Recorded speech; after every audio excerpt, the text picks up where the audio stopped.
तो अगर आपने यहाँ पे पहले साल खुद से यहाँ पे स्कॉलरशिप का फॉर्म भरा था या किसी दूसरे से भरवाया था, अगर आपका दूसरा साल चल रहा है, तीसरा चल रहा है, कोई भी साल चल रहा है, कोई मतलब उससे नहीं है। और जो ये स्क्रीन पे आप एक एरर देख रहे हैं, ये आपको काफी बार यहाँ पे देखने को मिलता होगा, तो इस पे भी बताऊंगा भी आगे वीडियो में कैसे क्या चीजें ये है। आज की इस वीडियो में आपको बताने वाला हूँ कि आप आसानी से घर बैठे कैसे अपना यहाँ पे स्कॉलरशिप फॉर्म को रिन्यूअल कर सकते हैं, जिससे कि आपकी स्कॉलरशिप यहाँ पे आसानी से आ सके। तो आप चाहे कोई भी यहाँ पे स्टूडेंट हो, 12th के बाद आप कोई भी कोर्स कर रहे हो, यहाँ बीएससी हो, यहाँ पे एमएससी हो, यहाँ पे या बीकॉम हो, एमकॉम हो, बीबीए हो, एमबीए हो, कोई भी कोर्स हो, उससे मतलब नहीं है। तो 12th के बाद सारे जितने भी ये लगभग होते हैं एक ही तरह भरे जाते हैं, तो उसमें कंफ्यूज होने की कोई ज़रूरत नहीं है। तो सबसे पहले आपको कोई भी ब्राउज़र अपने मोबाइल फ़ोन में लैपटॉप में ओपन कर लेना है और उसमें सर्च करना है यूपी स्कॉलरशिप। जैसे ही आप सर्च करेंगे आपको ऊपर ही वेबसाइट मिल जाएगी। काफ़ी बार होता है ऐसा कि नहीं देखने को मिलती है, तो आपको यही सर्च कर लेना है scholarship.up.gov.in और इस पे आपको क्लिक कर देना है।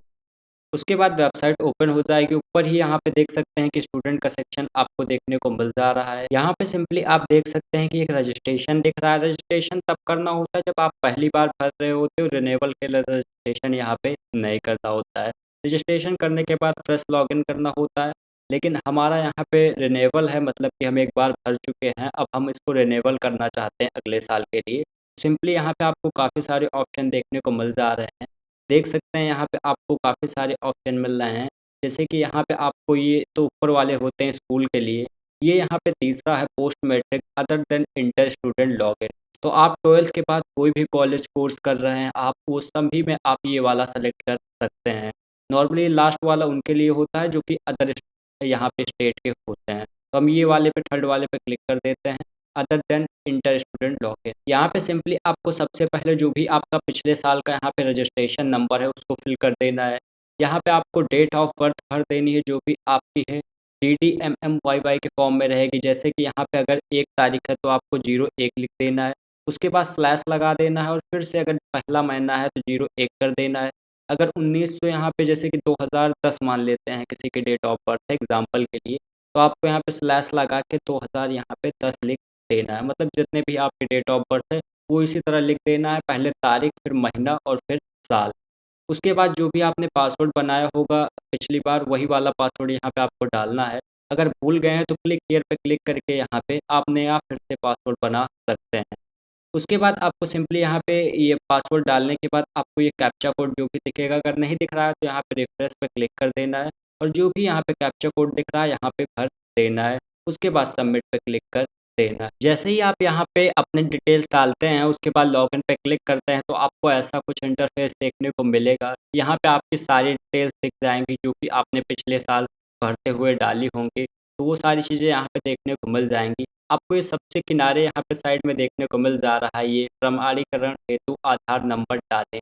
इस पे आपको सिंपली क्लिक कर देना है। उसके बाद आपको ऐसा कुछ इंटरफेस यहाँ पे देखने को मिलेगा। यहाँ पे सारी डिटेल्स आप पढ़ सकते हैं जो भी पिछली आपने भरी होंगी जब भी रजिस्ट्रेशन आपने किया होगा, तो वही डिटेल्स होंगी। आप मैच कर सकते हैं, देख सकते हैं, कोई उसमें दिक्कत नहीं होती है। आपको यहाँ पे दो चीज़ें करनी होती हैं, एक तो आपको आधार यहाँ पे वेरीफाई करना होता है और एक ओटीपी ऑथेंटिकेशन के लिए यहाँ पे वेरीफाई करना होता है। तो ध्यान ये दीजिएगा कि यहाँ पे 3 ही बार आपको ऑप्शन मिलते हैं, तीनों बार अगर आपने गलत कर दिया तो आपको दिक्कत हो जाएगी। तो सिंपली अब मैं जैसे बताता हूँ वैसे करना है, कोई भी आपको प्रॉब्लम नहीं होगी।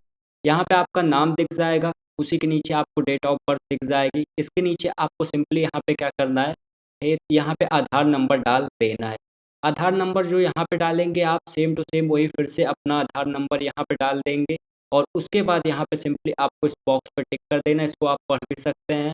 उसके बाद यहाँ पे जो कैप्चा कोड दिख रहा है आपके में जो भी दिख रहा होगा, अगर नहीं दिख रहा है तो यहाँ पे क्लिक करके रिफ्रेश भी कर सकते हैं और यहाँ पे इंटर करने के बाद वेरीफाई आधार पे क्लिक कर दीजिए। तो देखिए हमने सही से यहाँ पे आधार नंबर डाल दिया है, तो हमारा यहाँ पे आधार ये डेमोग्राफिक ऑथेंटिकेशन यहाँ पे हो गया है और यहाँ पे 103 दिख रहा है, मतलब पहली बार में ही ये सही हो गया है। अगर कोई दिक्कत हो गई है, गलत हो गया है, तो आपको सिंपली दोबारा कर लेना है और यहाँ पे 3 ही बार आप कर सकते हो, 3 बार से ज़्यादा नहीं कर सकते हो। आपको पहली बार में ही सही से आधार नंबर देख के डाल देना। अब अगला यहाँ पे आ जाता है click here for Aadhaar OTP authentication. मतलब इस बार आपके रजिस्टर्ड मोबाइल नंबर जो भी आधार कार्ड से मोबाइल नंबर लिंक होगा उस पर एक ओटीपी जाएगी। तो उसी पे ओटीपी जाएगी, तो आप सिंपली अपने मोबाइल में नेटवर्क चेक कर लीजिए है कि नहीं है, तभी करिए, नहीं तो दिक्कत हो सकती है, क्योंकि आपको 3 ही बार यहाँ पे ऑप्शन मिलता है। तो हम यहाँ पे क्लिक हियर पे क्लिक कर देंगे। उसके बाद यहाँ पे आप देख सकते हैं आपका नाम दिख जाएगा, आपकी डेट ऑफ बर्थ दिख जाएगी, आपको यहाँ पे रिसेंट ये ओटीपी जो दिख रहा है इस पे क्लिक कर देना है। अब मेरे मोबाइल नंबर पे यहाँ पे ओटीपी आ चुकी है, तो मैं वो ओटीपी यहाँ पे डाल दूंगा और उसके बाद वेरीफाई आधार बाय मोबाइल ओटीपी पे क्लिक कर दूंगा। यहाँ पे देख सकते हैं कि पहला वाला जो हमारा था वो सक्सेसफुली हो चुका है। अब अगला स्टेप आ जाता है जो कि है मोबाइल नंबर सत्यापन हेतु। इस पे आपको क्लिक कर देना है।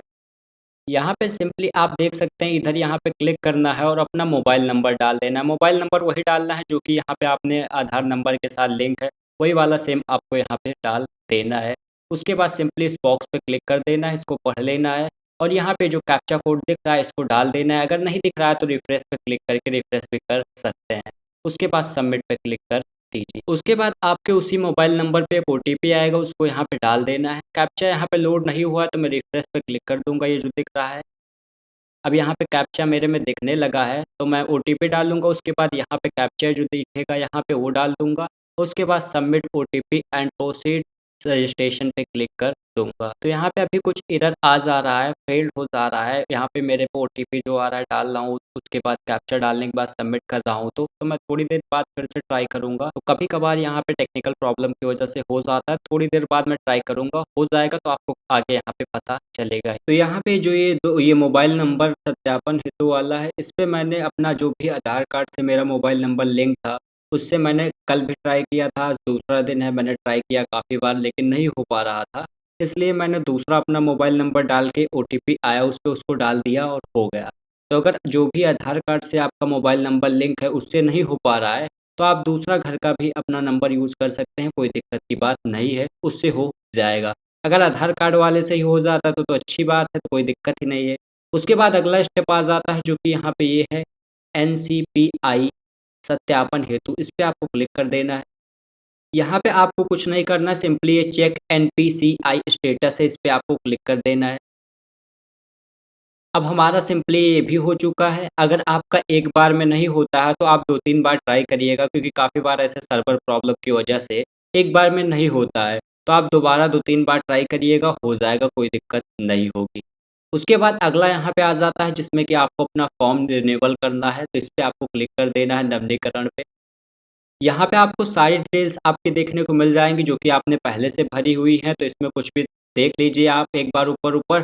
और उसके बाद आपको सिंपली यहाँ पे ये दूसरे वाले पे क्लिक कर देना है जो कि यहाँ पे शैक्षणिक है, इस पे आपको क्लिक कर देना है। उसके बाद यहाँ पे ऐसा आपको इंटरफेस देखने को मिलेगा। यहाँ पे आपको देखने को मिल जाएगा जो कि यहाँ पे आपका कौन सा कोर्स है, सारी चीज़ें पहले से सेलेक्ट होंगी, कौन सा साल है ये भी ऑटोमेटिक सेलेक्ट होगा। और यहाँ पे जो भी यहाँ पे आपने एडमिशन लेते वक्त जिस दिन भी आपने लिया था और वो डाला तो वो होगा। तो यहाँ पे आपको वो डेट डालनी है जिस दिन आपने इस क्लास में जाना शुरू किया है, जो भी अभी आपका सेमेस्टर अब चल रहा है नया वाला, उसमें जिस दिन से आपने जाना चालू किया है या आपने फीस भरी होगी तो रिसीट जो है आपकी फ़ीस की उस पे भी आपका डेट लिखा होगा, तो वही डेट यहाँ पे आपको लिख देना है। सिंपली आप क्लिक कर दीजिए, जो भी तारीख है यहाँ पे, जैसे कि 11 तारीख है तो सिंपली आपको 11 लिख देना है यहाँ पे। और जो भी महीना है, साल है, वो आपको लिख देना है। इसी साल वाला लिखना है, पुराना वाला नहीं। उसके बाद आपका अगला आता है विश्वविद्यालय बोर्ड। यहाँ पे अपडेटिंग एजेंसी का पंजीकरण नंबर। तो यहाँ पे जो ये रजिस्ट्रेशन नंबर मांगा जा रहा है, ये सिंपली यहाँ पे यूनिवर्सिटी से जब आपका रजिस्ट्रेशन होता है, एक तो आपका कॉलेज से ही होता है एडमिशन और एक होता है यूनिवर्सिटी से। अगर आप यहाँ पे यूनिवर्सिटी में ही पढ़ते हैं तब भी वहाँ पे एक यूनिवर्सिटी का यहाँ पे नंबर रहता है, तो वो आपको पता है तो आप भर दीजिए, नहीं तो आप अपने कॉलेज में पता कर सकते हैं, वो आपको बता देंगे। तो वही आपको यहाँ पे नंबर भर देना है। उसके बाद आपका यहाँ पे यूनिवर्सिटी ऑटोमेटिक सेलेक्ट होगा, आप उसको देख लीजिए एक बार।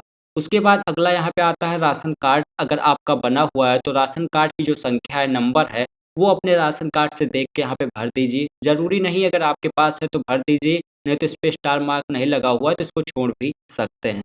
उसके बाद अगला यहाँ पे एक कैप्चा कोड जो भी आपके में दिखेगा वो यहाँ पे भर देना है।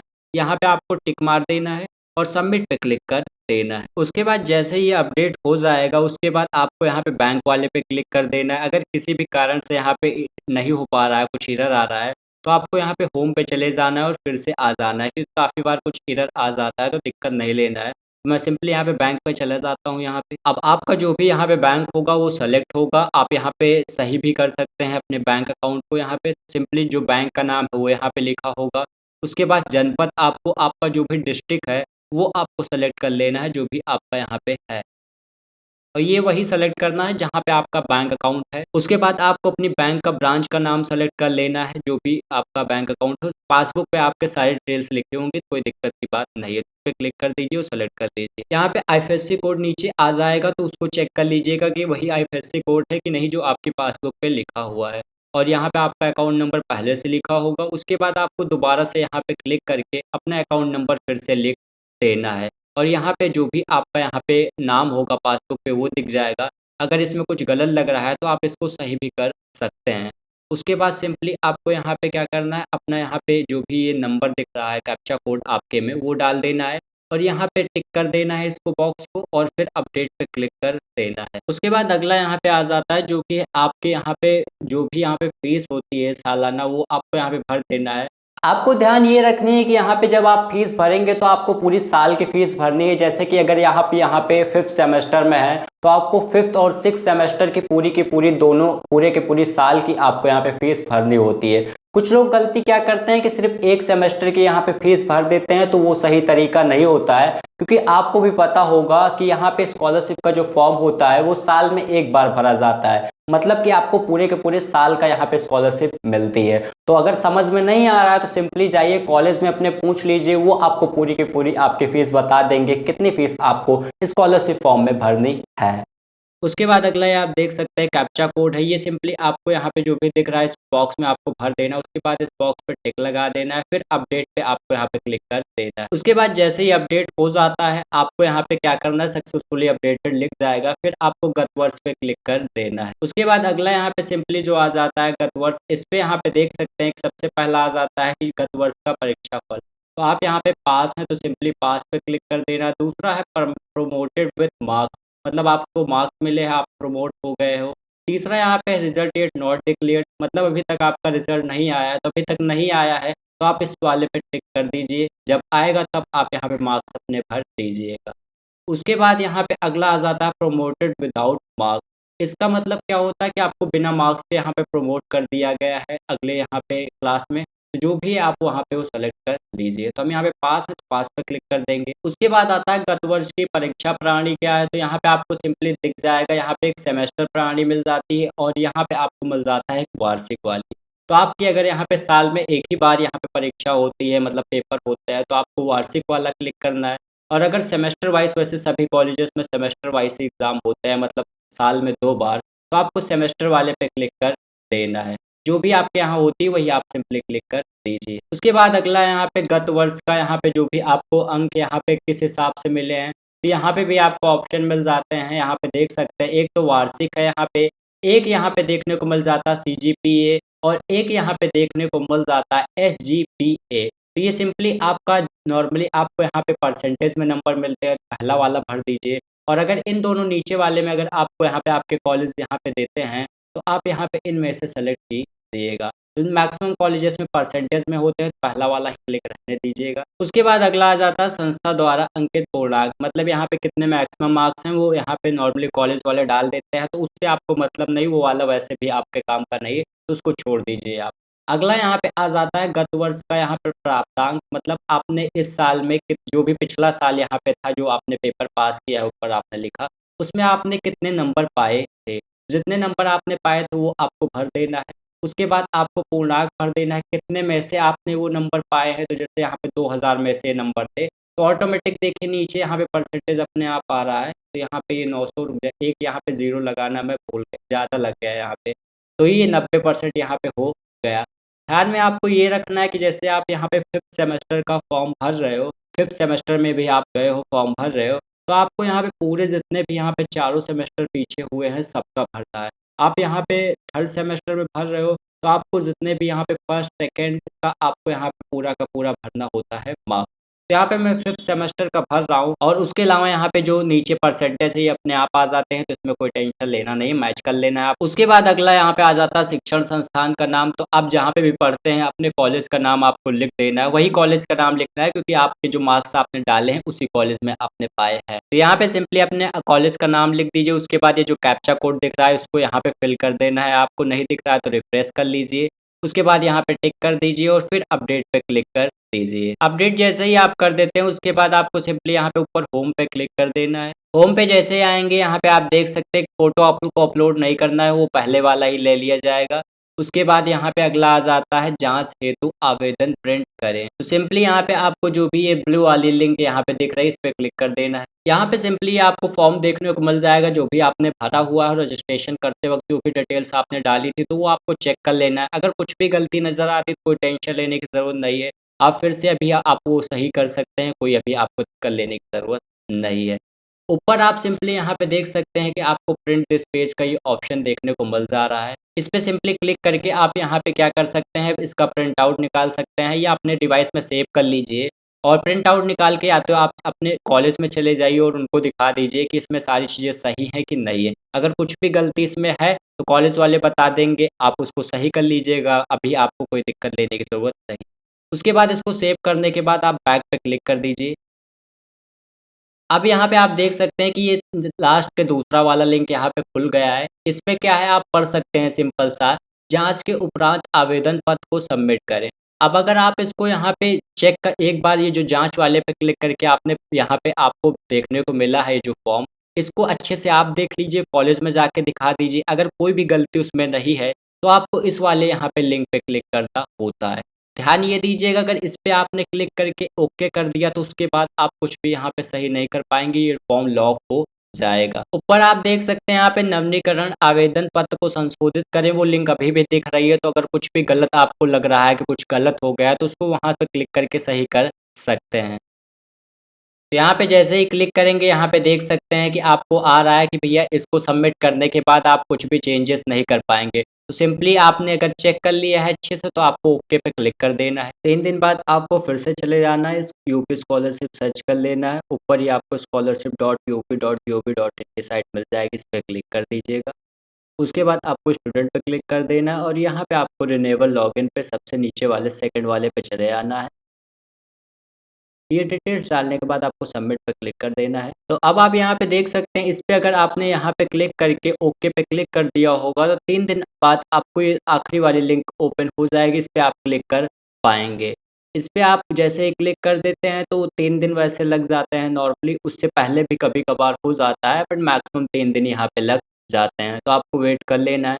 जैसे ही आखिरी वाली लिंक यहाँ पे खुल जाती है इस पे आपको क्लिक कर देना है। तो आपको जो ये एरर दिखता है यहाँ पे, इससे आप कैसे बच सकते हो। नॉर्मली आपको बता देना चाहूंगा कि जब भी यहाँ पे काफी ज्यादा वेबसाइट पे लोड होता है तो इनके सर्वर्स पे जब लोड हो जाता है तो इससे ये एरर आने लगता है। तो इसलिए आपको मैं एक ही चीज बताऊंगा, यहाँ पे सबसे पहले तो क्या करना है, आपको बार बार ट्राई करते रहना है क्योंकि जब भी सही होगा तब हो जाए अच्छी बात है। और आप दूसरा एक काम कर सकते हैं जो कि है कि आप यहाँ पे रात में अपना फॉर्म भर सकते हैं। तो रात में कितने, यहाँ पे 12 बजे के बाद 2-3 बजे के आसपास जो रात के बजते हैं तो क्या होता है, लोड काफी कम उस वक्त होता है, मैक्सिमम लोग वहाँ पे उतने टाइम सोते ही हैं। तो आप उस टाइम भर सकते हैं, उस वक्त हो सकता है कि ये एरर आपको जल्दी से देखने को ना मिले। जैसे ही आखिरी वाली लिंक यहाँ पे खुल जाती है इस पे आपको क्लिक कर देना है। यहाँ पे आपको सिंपली प्रिंट दिस पेज ये यहाँ पे आ रहा है, इस पे क्लिक करके आप प्रिंट कर सकते हैं। और यहाँ पे प्रिंटर का आइकन भी आ रहा है, इस पे भी क्लिक करके आप प्रिंट कर सकते हैं।